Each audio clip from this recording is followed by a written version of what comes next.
বিগত 2-4 দিন ধরে কোন দলের কোন নেতা জানি বলছিলেন এই জনসভায় মানুষজনকে আসতে দেওয়া হবে না।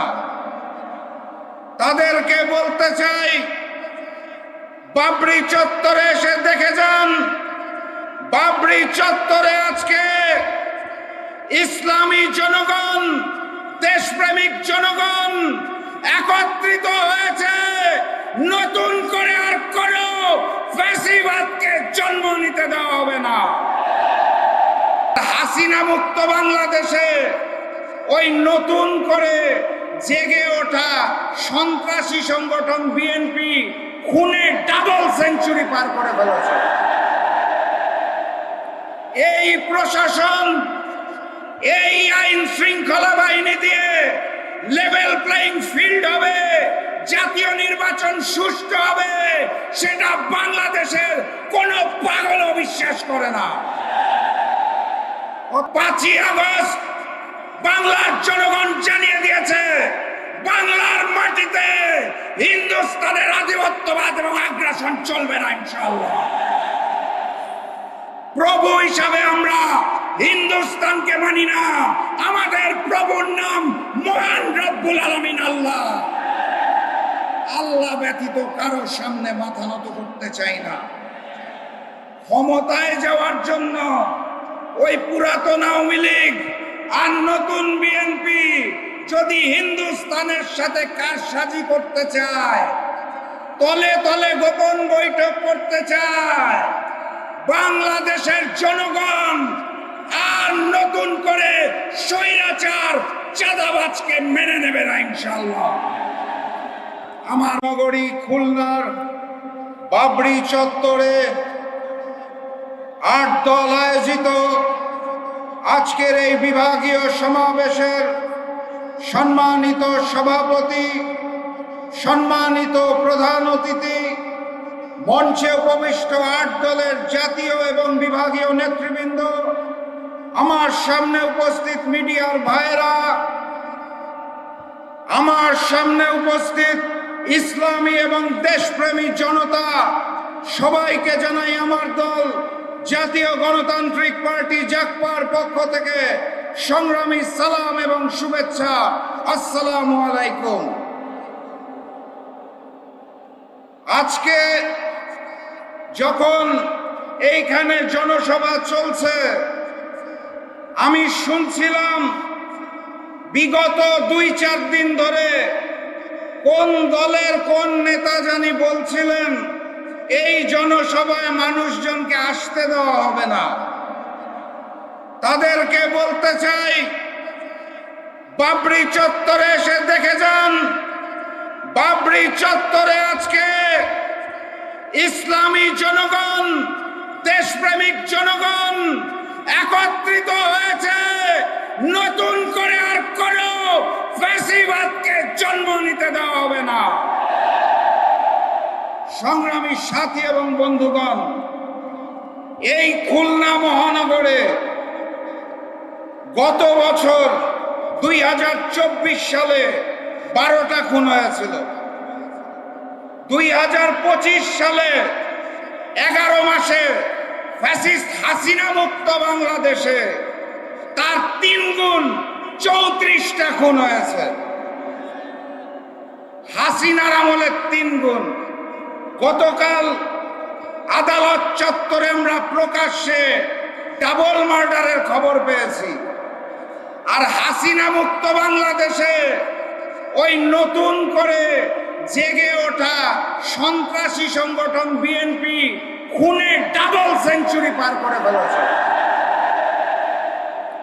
এই প্রশাসন, এই আইন শৃঙ্খলা বাহিনী দিয়ে লেভেল প্লেইং ফিল্ড হবে, জাতীয় নির্বাচন সুষ্ঠু হবে, সেটা বাংলাদেশের কোন পাগলও বিশ্বাস করে না। অতএব স্পষ্ট ভাষায় বলে দিতে চাই, জাতীয় নির্বাচন আমরা সঠিক সময়ে চাই, কিন্তু তার জন্য লেভেল প্লেইং ফিল্ড সৃষ্টি করতে হবে। জাতীয় নির্বাচনের দিনে ওই লোক দেখানো গণভোট আমরা মানি না এবং মেনে নেব ইনশাআল্লাহ। গণভোটকে জাতীয় নির্বাচনের পূর্বে আয়োজন করতে হবে। গণহত্যাকারী ফ্যাসিস্ট আওয়ামী লীগের কার্যক্রম যেভাবে নিষিদ্ধ করা হয়েছে, একইভাবে ওই গণহত্যাকারী আওয়ামী লীগের বৈধতা দানকারী জাতীয় পার্টি এবং 14 দলের কার্যক্রম নিষিদ্ধ করতে হবে।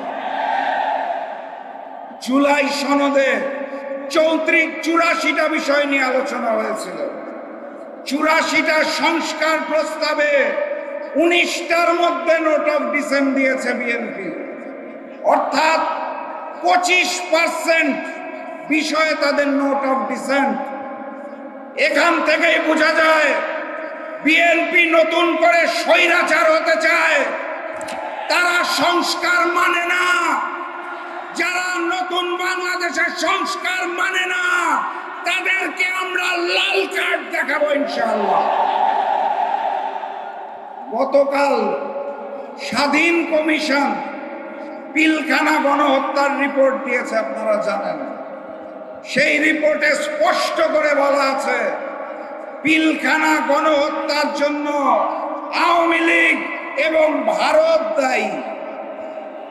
আমার রিপোর্টটা দেখে ভালো লেগেছে, কারণ পিলখানা গণহত্যার পর সর্বপ্রথম আমার মরহুম পিতা শফিউল আলম প্রধান বলেছিলেন এটা বিডিআর বিদ্রোহ নয়, এটা পরিকল্পিত ঘটনা এবং এর পিছনে ভারত রয়েছে, শেখ হাসিনা রয়েছে। সেটা গতকাল প্রমাণ হয়েছে। আরেকটা ছোট্ট ঘটনা বলতে চাই। 2 বছর আগে পিলখানা গণহত্যা দিবস উপলক্ষে আমরা একটি আলোচনা সভার আয়োজন করেছিলাম। তখন আমাদের দল জাকপা 12 দলীয় জোটে ছিল। প্রধান অতিথি হিসেবে এসেছিলেন বিএনপির একজন স্থায়ী কমিটির সদস্য। সেদিন আমি বক্তব্যের মধ্যে ওই হিন্দুস্তানের বিরুদ্ধে কথা বলেছিলাম দেখে বিএনপির ওই স্থায়ী কমিটির সদস্য রাগ করে সমাবেশ থেকে চলে গিয়েছিলেন।